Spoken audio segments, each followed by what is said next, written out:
कयो? वो असां आया आहियूं पंहिंजे पीउ जे पेंशन लाइ आया आहियूं। असांजो इंसाफ़ किथे बि कोन थो थिए। असांजो शपन सोलंकी, डॉक्टर गुलन सोलंकी, जुल्फकार मास्तरनि जी मिली भगत आहे असांजे मन विच में था अचनि। असांजी पघार उहे था खाइनि। हिन सां तेजरी ऑफिस वारा ॿधल आहिनि। असां हिते ॿियो दफ़ो आया आहियूं। असां कोर्ट विया आहियूं, असां तेजरी ऑफिस विया आहियूं। असांजो किथे बि इंसाफ़ कोन थो थिए। असां यतीमियूं, असां छोरियूं थींदियूं, असां काॾे वञूं? असांजी भेण आज़ आहे। असांजे पीउ जी लाइ मास्तर जी पघार उहा खाए थी, मुड़ुस जी पघार खाए थी, इन्हनि खे बि खाराए थी, असांजे कोठनि खे खाए थी। शफ़क़त सोलंकी खे थी खाराए, डॉक्टर गुलरख सोलंकी खे थी खाराए, मास्तर जुल्फकार सोलंकी खे थी खाराए, मोहसिन डॉक्टर सोलंकी खे थी भेण पघारूं खाराए थी। असांजो इंसाफ़ कोन थो थिए। मुंहिंजो भाउ कननि खां माज़ूर आहे, हीअ मुंहिंजी भेण तलाक शुदा आहे। असांखे इंसाफ़ कोन थो मिले।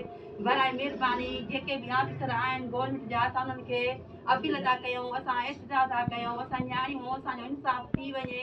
असां काॾे वेंदासीं? असांजी पीउ जी पघार आहे, हक़ असांजो आहे। असां उनजी न्याणियूं आहियूं। असांखे उनजी पेंशन मिले। पंहिंजे पाण पंहिंजे जो ज़िमेदार रहंदो। शफ़क़त सोलंकी, डॉक्टर गुलन सोलंकी, जुल्फकार उहे ज़िमेदार रहंदा। उहे असांजे राति असांजे घर में आया आहिनि, असांखे धमकाया आहिनि त तव्हां हटी वञो। पघार असांजा आज़ादी पघार आहे। असां खाईंदासीं।